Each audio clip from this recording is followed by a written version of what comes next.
we're now over 3 years into this war, and certainly the Russians thought that it would be over in a few days, a few weeks.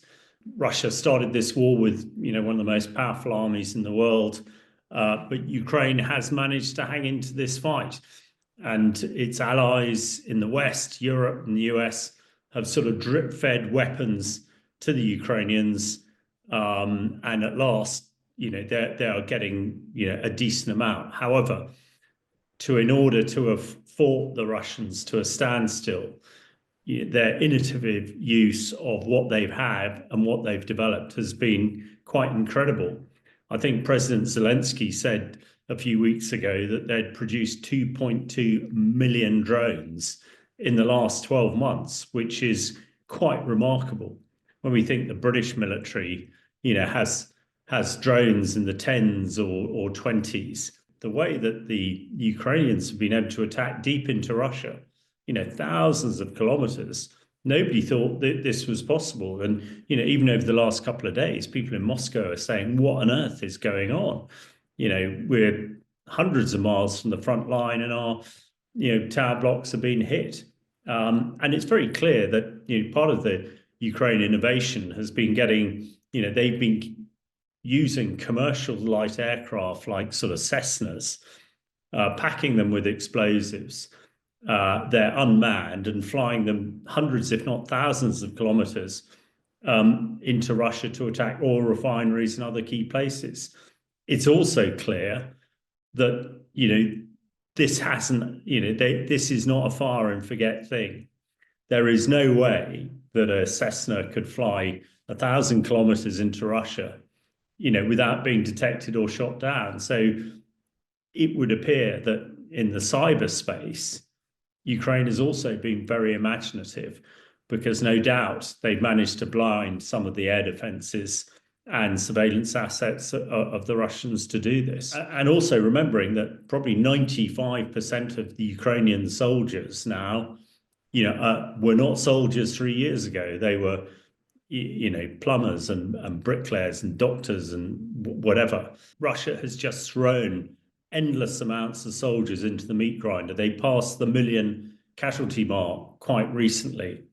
And it's very difficult to fight an enemy whose leaders don't care about casualties, which is just unbelievable.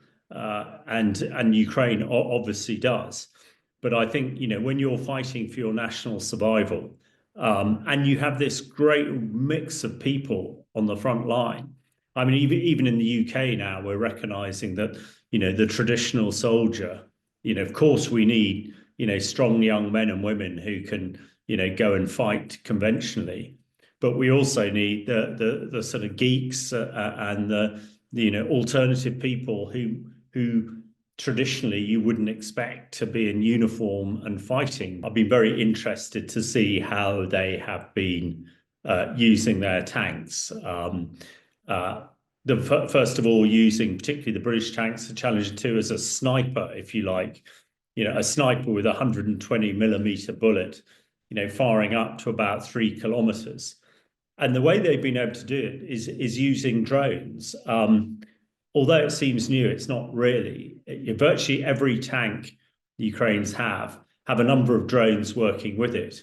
There is a surveillance drone at target end, in other words, looking at the target they want to hit, so that the tank commander can better fire onto it and acquire. It's always very different when you're sat in a tank. It's quite difficult to actually find the targets because they're so far away. It is also confirming if you've hit the target. A lot of those Russian soldiers, are press ganged. And that's why we're seeing them, dying in their thousands. We're still, the UK MOD intelligence update every day is still telling us that 1,500 Russians or North Koreans are dying every day. The reason they're dying is because they are untrained. All they can do is virtually fire their rifles and march forward. And that's why Ukraine is managing to hold on. So, ways of fighting and technology always accelerate during warfare. And we've had over 3 years of it now. What, particularly in this country, we must make sure that we're absolutely up to speed and are learning and copying all the really good things that Ukraine has done. We know that Russia's running out of conscripts. In fact, they've had to buy several thousand from North Korea. I mean, it's unbelievable to describe it in those terms. But I expect once lots of Russians from the elite of Moscow and St. Petersburg are thrown into the front, the mothers of Russia who made Russia withdraw from Afghanistan in the 80s might well put more pressure on Putin at the moment.